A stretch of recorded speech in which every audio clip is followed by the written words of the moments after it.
Welcome to the Deep Dive. Today, our mission is really to unpack the foundational principles of recovery.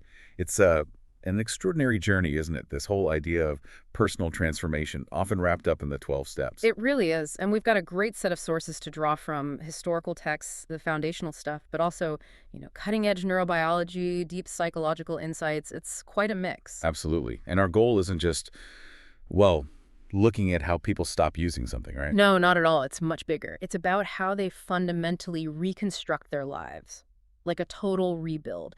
The literature often calls it finding a new way of living. It goes way beyond just not picking up. And I think what makes this deep dive so necessary, so interesting right now, is this modern understanding of addiction.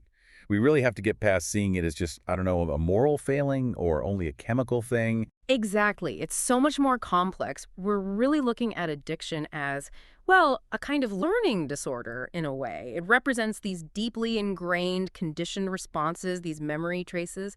Often it's a response, a catastrophic one maybe, to underlying emotional pain, a lack of psychic freedom. So it's wired in neurologically. It is. It's a real neural pattern. And overwriting that pattern takes conscious, detailed, and crucially ongoing work. It's a reconstruction process. Okay, so to really grasp the scale of that reconstruction, we need to start with the problem itself. Yeah. At its most basic level, right down in the brain. We're talking dopamine. Ah, dopamine, yes. The neurochemical of motivation, of wanting. It basically tells the brain, pay attention, this is important, and it lives deep in the midbrain, the really old part focused purely on survival. So evolutionarily, it signals things like food, safety. Exactly. Food, shelter, reproduction, things vital for survival. When we do those things, dopamine gets released, sending this urgent message: this is good, essential, do it again. And addictive substances, they hijack this system. They totally hijack it, brilliantly, in a terrifying way. They trigger that ancient survival signal, but artificially. Alcohol, cocaine, nicotine, opiates, meth. They all flood the system, boosting dopamine function to these unnatural ecstatic highs. Like cocaine blocking the reuptake. Precisely. It stops the nerve cells from reabsorbing the dopamine, so it just hangs around in the synapse way longer, creating this massive, overwhelming signal. This is survival, the brain screams. And that massive signal gets locked in. That's where glutamate comes in, another key player. Glutamate essentially cements the memory, the euphoria, the relief, whatever it was. It wires the brain to desperately seek that substance again. And then the body, trying to cope, starts to fight back with what we call opponent processes. Which sounds good, like the brain defending itself, but it has a really dark side. A devastating one. Yeah. The brain adapts by developing tolerance. It's so overwhelmed by the artificial dopamine floods that it actually reduces its own receptors. So you need more and more of the drug just to feel, well, baseline normal, let alone get those initial highs. And natural pleasures just fade. They become pale, weak, uninteresting. That's the catastrophic side effect. Connection, beauty, accomplishment, even just restery. They can't compete with the drug signal anymore. The craving isn't just in your head. The brain is physically rewired. That craving becomes a neural reality. It feels like survival. Understanding that rewiring is so important because it shifts the perspective, doesn't it? Yeah. Away from willpower and towards seeing addiction maybe as a learning disorder, a social thing even. Yes, exactly. Viewing it as a change in the brain based on experience and memory rather than just, a character flaw, it removes that heavy moral judgment. Context becomes key. The brain has simply learned a really destructive coping mechanism. And the data around context, like age, is really telling. Our Mm, sources sure. point out that addiction is much less likely if substance use starts after age 25. Right, that's roughly when the brain, especially the prefrontal cortex, the part responsible for judgment and impulse control, fully matures. And we also see that many addictions, even to illegal drugs, often just remit, fade away by age 30, sometimes without any formal treatment, as people mature and their lives change. Which points to something beyond just the drug itself. And this statistic really stopped me. Only 10 to 20% of people who even try highly stigmatized drugs like heroin or crack actually become addicted. Astonishing, isn't it? It tells us loud and clear The drug's chemistry isn't the whole story, not even close. Most people who use them stop.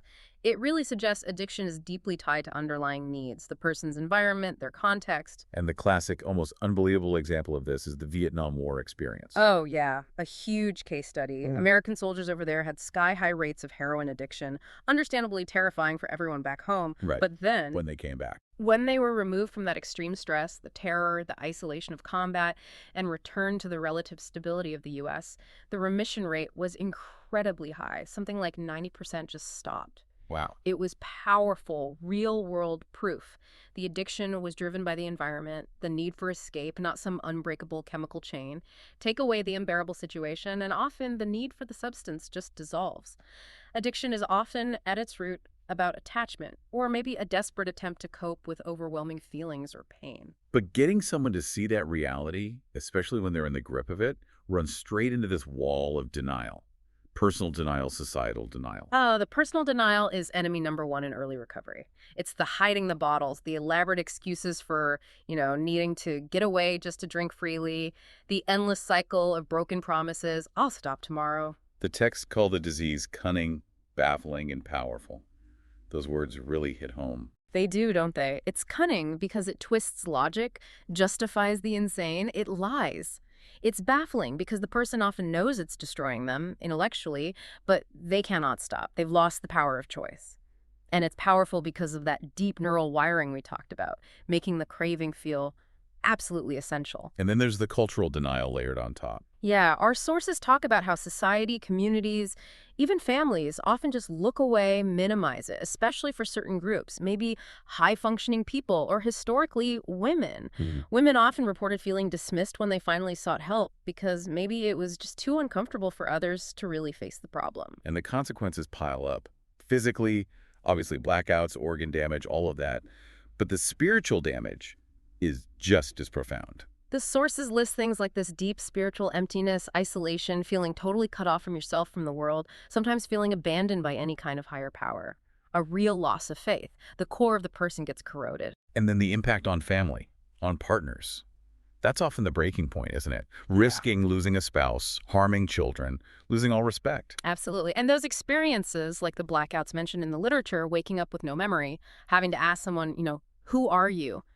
After intimacy, that's the essence of unmanageability, pure terror and shame. A life lived in constant fear. Paralyzing fear and shame. And the only escape seems to be reaching for the substance again to numb the guilt. It's a vicious cycle. And that's precisely why step one, that radical intervention, is the only way out. So the reconstruction starts right there. Step one, that absolute radical confrontation. We admitted we were powerless over alcohol, that our lives had become unmanageable. It's the first crack in that wall of denial. And we need to be really clear what powerless means here. It's not about being weak-willed or morally flawed. It's the simple, demonstrable fact that you cannot stop the behavior even when the negative consequences are staring you in the face. You've lost the choice. And to really break through the denial, the literature suggests this powerlessness inventory. Yes, making a list. At least 30 specific examples of times you couldn't control the behavior. 30. That sheer volume is meant to cut through any lingering rationalizations about those extreme living patterns. 30 examples. That forces a kind of humility, doesn't it? It's the first real taste. You might explain away 1 or 2 incidents, but 30, that proves the pattern. And here's that amazing paradox of recovery, the core of step 1. Finding strength through complete defeat. You have to accept the wreckage of the old life, admit it was, well, as the source says, fucked up stuff. That surrender, that defeat, is the condition for finding a new way. Humility leads to self-respect eventually. Exactly. It's only through that submission. But how does someone make that mental shift? Especially if they've been trying so hard to control everything, to manage the chaos with sheer willpower. How do they get to surrender? Because their own power, their willpower, has been proven repeatedly to be utterly useless against the addiction. Every promise, every attempt to moderate, every just one, it all failed. Once you truly accept that your own control mechanism is broken, well, then you might be willing to open the door to something else. And that something else is step 2. Came to believe that a power greater than ourselves could restore us to sanity. And the key here is flexibility. Step 2 is deliberately non-dogmatic. The sources stress that AA as a society must never get into dogma or theology. It's just about finding some connection to a power greater than your own failed self-will. It could be the group itself, nature. Anything. The collective wisdom of the group, the universe, nature, a traditional god, whatever works for the individual. The only requirement is that it's greater than you. It just needs to be an opening, a little willingness. Which leads straight into the action of step 3. Made a decision to turn our will and our lives over to the care of God as we understood him. This is where that reliance on faulty willpower gets formally surrendered. Right. Because the misuse of personal will, trying to force solutions, trying to control everything that's seen as part of the problem, the ego running rampant. So step 3 isn't about mustering more willpower. It's about finding willingness. There's that great analogy, isn't there? Willingness is the key. It's perfect. Willingness is the key in the lock. And even if you just open the door ever so slightly, that's enough. It allows that higher power, however you conceive it, to start working, to begin the restoration. And this surrender, this willingness, it fundamentally changes how someone relates to getting help, to community. The sources mention these 4 styles of relating. Ah, yes. That's a great framework for understanding this shift towards emotional maturity. You start perhaps in dependence, needing help, wanting it, maybe fearfully. Or often active addicts or encounter dependence needing help desperately, but pushing it away, resisting it fiercely. Then there's independence, the I can do it myself stance. Right. Self-sufficient thinks they don't need anyone.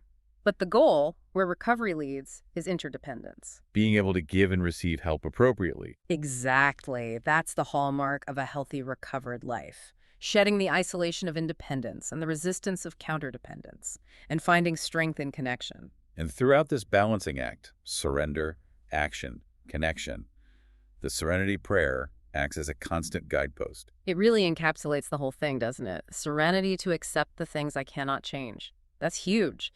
It means letting go of fighting reality, accepting what's over, accepting life's changes, the cycles of things, without making yourself miserable by clinging. And then courage to change the things I can. That's the action part. But notice what you can change. It's about focusing your energy on your own stuff, your attitudes, your character, your actions, not trying to control other people or outcomes. That's where your real power lies. And finally, wisdom to know the difference. That's the tricky part. That's the daily practice. It's learning to recognize, okay, this is something I need to accept versus this is something where I need to take internal action. It's remembering all those times you thought a situation was impossible, but once you stopped fighting it, a new path just opened up. It requires constant self-checking. Okay, so with that foundation of surrender from steps 1, 2, and 3, we move into the really deep work, the self-examination. Step 4, made a searching and fearless moral inventory of ourselves. This sounds intense. It is. This is where the real emotional digging begins. And the sources describe it in layers, which I find helpful. On the surface, the outer layer, you have the immediate discomfort, maybe specific grief, anger, shame tied to certain events or actions. But step 4 isn't just about listing recent grievances, is it? No, the goal is to go deeper, to be truly fearless and honest.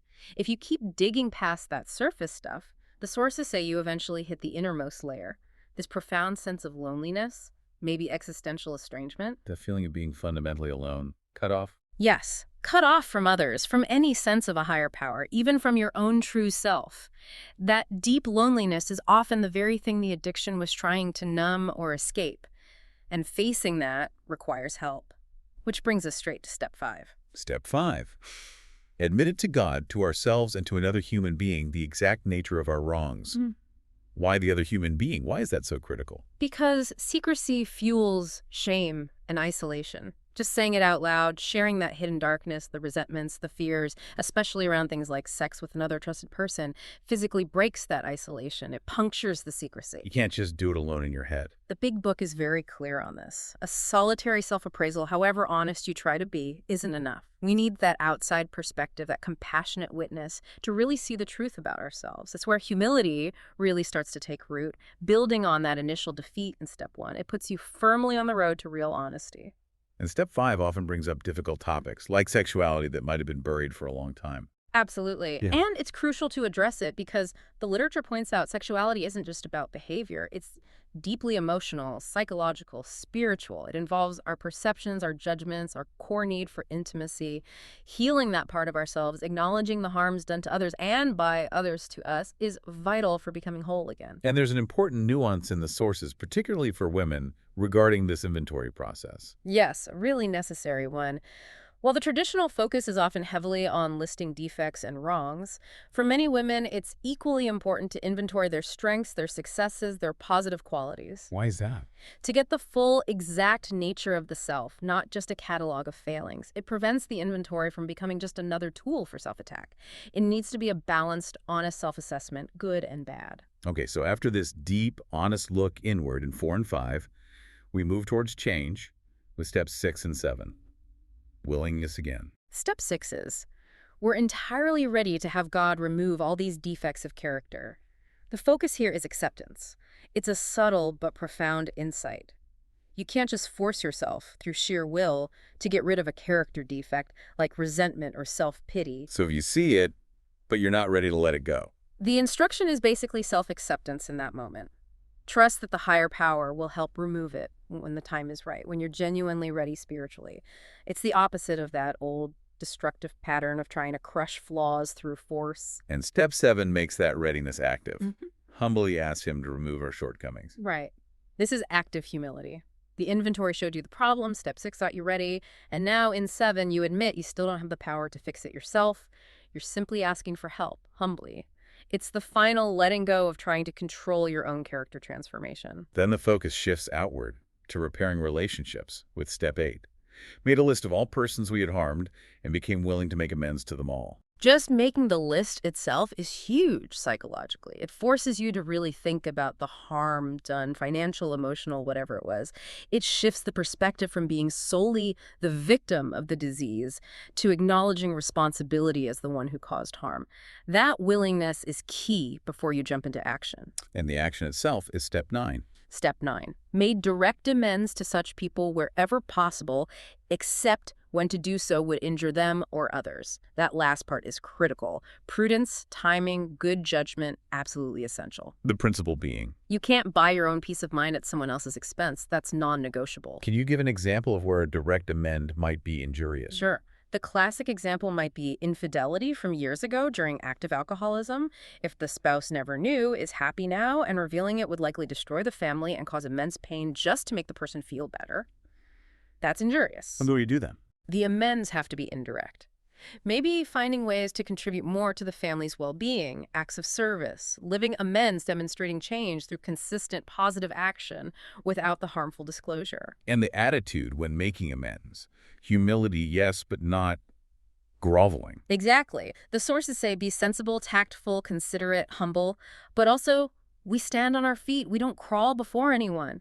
Recovery restores dignity. The amends should be constructive, aiming for reconciliation if possible, not just self-flagellation. Okay, so after all this intense work, we get to the maintenance phase.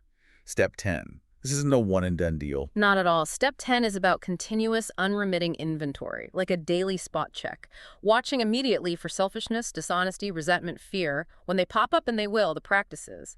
Ask your higher power to remove them, talk about it with someone quickly, and make amends promptly if needed. And this ties into the idea of achieving emotional sobriety, which is more than just not drinking or using. Much more. Emotional sobriety is about handling life, the normal ups and downs, the stresses, the disappointments, without falling back into those old destructive emotional patterns. Reacting appropriately to a bad day or conflict, instead of defaulting to fear, anger, resentment, or wanting to escape. Step 10 helps you nip those things in the bud before they build up. Preventing the small stuff from becoming overwhelming. Exactly. It keeps the slate clean daily. And this focus on the immediate, the daily practice, connects directly to living in the now. Right, the 24-hour plan. Precisely. Manage life in 24-hour chunks. Yesterday's gone, you've hopefully made amends or accepted it. Tomorrow isn't here yet, it's just a vision. The only time you can actually practice these principles, stay sober, and take effective action is right now, today. Now, all this incredibly detailed personal work of the steps, it rarely happens in a vacuum, does it? The fellowship, the community that seems absolutely crucial. Oh, it's the container. It's essential. Think about someone walking into their first meeting. They're usually feeling totally isolated, ashamed, like they've burned every bridge, and suddenly they're in a room with people who get it, who've been there. That shared experience. It's incredibly powerful, that nurturing spirit of the meetings, as the texts call it. It breaks the isolation almost instantly. You feel accepted, like you belong, maybe for the first time in a long time. Even if you can't speak at first. Especially then. Just hearing someone else share your secret fears, your shame, your loneliness thoughts you barely dared admit to yourself, it makes you feel safer, less like a freak. You realize, okay, I'm not alone in this. And historically, this focus on shared experience, one person talking to another, was a deliberate shift, wasn't it? Away from the earlier Oxford group model. Yes, the early folks realized that the Oxford group's approach, which was more about direct evangelism and moral persuasion, just didn't work well for alcoholics, for neurotics of our hue, as they put it. They needed honesty, identification, one alcoholic sharing their truth with another. That shared vulnerability was the key, and that led to founding Alcoholics Anonymous as something distinct. And protecting that unique identity, that safe space, led to the traditions, like anonymity and non-professionalism. Crucial protections. Anonymity has like 3 core reasons behind it. First, it protects the fellowship itself. It stops individuals who are still human and fallible from becoming public faces whose potential stumbles could damage the whole movement. Principles before personalities. Keeps the focus on the message, not the messenger. Exactly. Yeah. Second, it actually generates really positive publicity. When the media realizes nobody's seeking personal fame or gain, they tend to view the organization with more respect, more sincerity. They become allies, almost. Interesting. And the third reason? That's the deepest, the spiritual one. Anonymity is the bedrock. It's the daily practice of humility, the antidote to the ego and pride that often fueled the addiction. When people serve, they do it without title or public credit. And that ties into Tradition 8, remaining non-professional. Right. AA as a group doesn't offer professional counseling for money. Yes, there are paid staff for essential admin, managing offices, printing literature, the practical stuff non-alcoholics might do. But the core work, the 12th step work, Which is? that's one recovering person sharing their experience, strength, and hope directly with another who's still suffering. Freely. No charge. Ever. It's purely about giving away what you've received to keep it. It prevents the whole thing from turning into a business and keeps the spiritual message pure. And that same principle applies to money too, doesn't it? Financial independence, Tradition 7. Absolutely vital. Groups must be fully self-supporting from their own members' voluntary contributions. They're meant to decline large outside donations. The original guideline was tiny, like $1 per member per year, just enough for rent and coffee. Keeps things simple, avoids outside influence. Exactly. It builds trust within the group and keeps it focused on its primary purpose. There's that great story about John D. Rockefeller Jr., right? Oh yeah, it perfectly illustrates the principle. Rockefeller was a huge believer in the early AA, saw its potential, but he was adamant they needed to be self-supporting to protect their spiritual core. So when he gave them money, which they desperately needed at the time, he only gave $1,000. Which was significant then, but the point was the principle. Precisely. The philosophy of self-support was paramount from the start. The founders quickly learned that big outside donations were too hot to handle, risked creating controversy and dependence. And this idea of keeping things simple, humble, extends to the structure too. Minimal organization, rotating leadership. Definitely. The least possible organization is the guideline. Leadership roles are trusted servants, not bosses, and they rotate regularly. It's designed specifically to prevent anyone building up too much power or personal authority. Respect is earned through service, not titles. Hashtag tag outro. So when we pull back and look at this whole journey we've deep dived into today, it's clear recovery isn't just about stopping something. It's a profound shift, isn't it? It really is. Moving from that psychological cage of addiction, this complex, conditioned, isolated state, through the really demanding, detailed, honest work of the steps. Towards what? A total reconstruction of the self. Yeah, aiming for self-acceptance, a life built on continuous honesty, the incredible support of community, and real humility. Which brings us right back to step 12.